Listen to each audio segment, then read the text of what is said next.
Hi, welcome to the Morgrie Air 68 review video. What's up guys, Sauce here, hope your day is going well. So today we'll be taking a look at a slim keyboard. Nice. This is the Morgrie Air 68. Okay. That wasn't too bad. Now that is the sound of a low profile keyboard. Personally, I wish it was a little bit quieter. We'll get more into that, but before we get started, I would like you guys to know I did release some new wallpapers. It's Clouds V2. Also check out my 3D models, desk mats, and some new shirts that just released. Anyway, let's get started.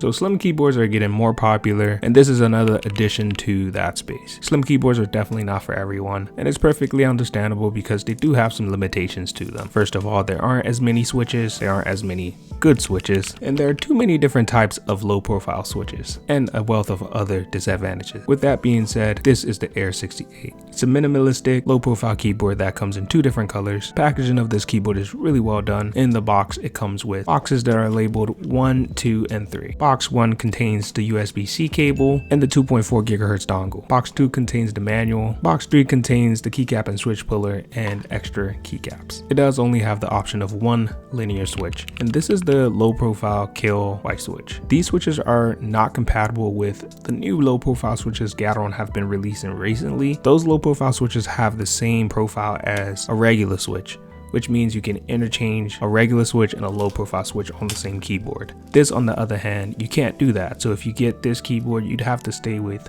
kill low profile switches. One thing I like about this keyboard are the keycaps. The keycaps have an incredible shape, and I really love the design of them. They're low profile keycaps, of course, but the design on them are very unique, and you don't see this on other keyboards. The keyboard does not have stands at the bottom. It's at a 4.4 degree angle, which I believe some may find uncomfortable to type on. So that's something you might want to take a look at before purchasing this keyboard. As I mentioned earlier, the switches are decent, but they're really comfortable to type on. The battery is split 2000 milliamp hours, and they're on two sections, on the left and the right side.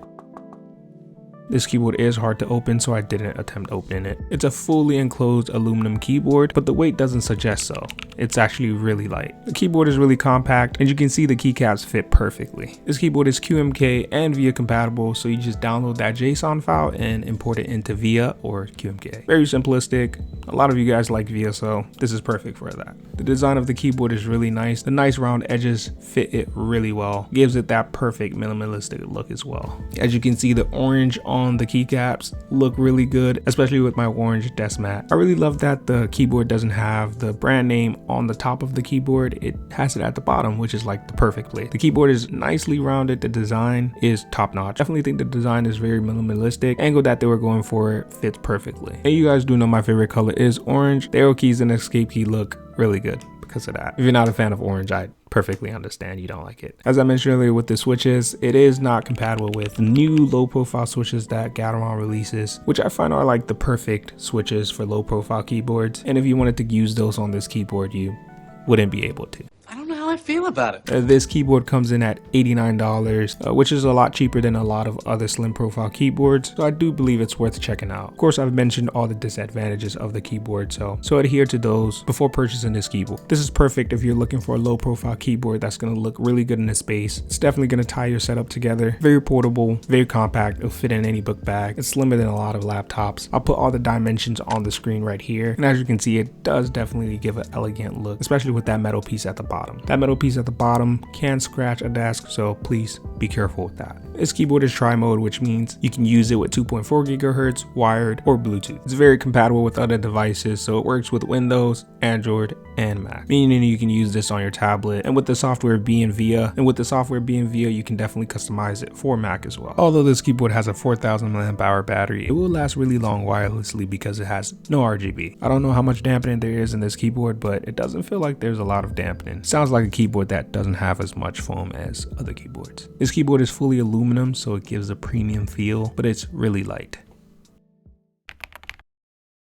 This is the Morgrie Air 68 page. Of course, it's an ultra slim low profile mechanical keyboard. You have the option of two different colors, the all white version or this silver version. Silver version looks really cool, but white is very minimalistic. And then when you scroll down, you can see all the different features of the keyboard. Here are the switch specs, and if you scroll down, there's more details about the keyboard. And then up here, you'll see the software drivers. You have the Spacetime 65 software and then the Air 68. And this is a VIA compatible keyboard, so you can go to caniusevia.com and have this JSON file ready to go. If you don't know how to use VIA, comment below and I will help you out. There are also many videos on YouTube on how to use VIA. Anyway, let's get back to the video. And for my final thoughts, I think this keyboard is good because it's very minimal. Its huge strong point is how the design looks and it being a really portable keyboard, as well as the large battery. Keyboard sounds like it doesn't have as much foam as you would want on this keyboard. You don't get any RGB on this keyboard, but the pro to that is the keyboard will last longer wirelessly. I'm honestly on the fence about the keyboard's modding capabilities. I'd say you get this keyboard as what it is. Don't look to modify it or change anything about it. It's VIA compatible, which means it'll be really good for Mac and Windows, and it will be very simple to customize. It's lightweight and portable, so that's a huge plus. Anyway, that's all I have for this keyboard. Let's get into the sound test.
And if you made it to the end of the video, thank you guys so much for watching. Comment below, what do you think about this low profile keyboard? Do you like low profile keyboards? As I mentioned earlier, I do have some new 3D models and some new shirts available. Anyway, thank you guys so much for watching, and I'll see you on the next one.